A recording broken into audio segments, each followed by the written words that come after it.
All right, so listen to this. A lousy tipper, shy, tender, and a great kisser. No, I'm not talking about Matt. That's how the woman who claims to have had an affair with Bernard Madoff describes him. Cheryl Weinstein has written a tell-all book called Madoff's Other Secret, Love, Money, Bernie, and Me. And joining us right now is the managing editor of our legal team, Pat Oster. Pat's team broke that story last week that this book was coming out.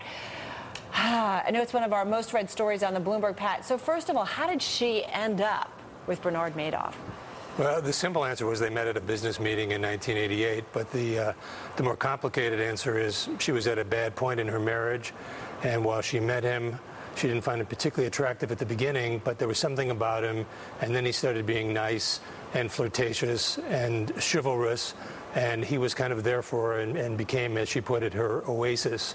And then after a lot of canoodling and kissing and whatever, the serious stuff got down to it about 5 years later, and the affair took off, and it kind of went from there. And she also gave him her money, right? Family money? Right. She gave her money, her son's money, her mother's money, her mother-in-law's money, and of course she was also the CFO of Hadassah, and they put $40 million in. Ouch.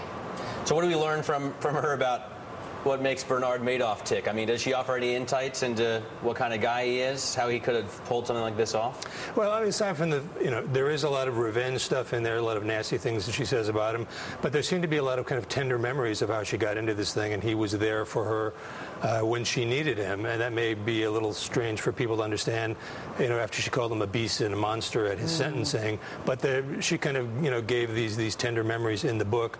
And then, in addition, he had his eccentricities. For example, he didn't drink, and she thought belatedly that maybe that was because he was worried about getting drunk and that he didn't, want to tip anybody off to the fraud. And at the same time, he was an expert on wine.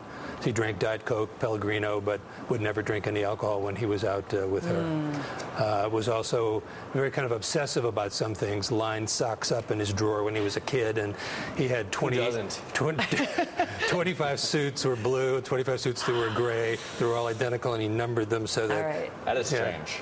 That's some strange stuff. That is some strange stuff. Sounds like a good read. All right, Pat, thank you so much. Okay, not at all.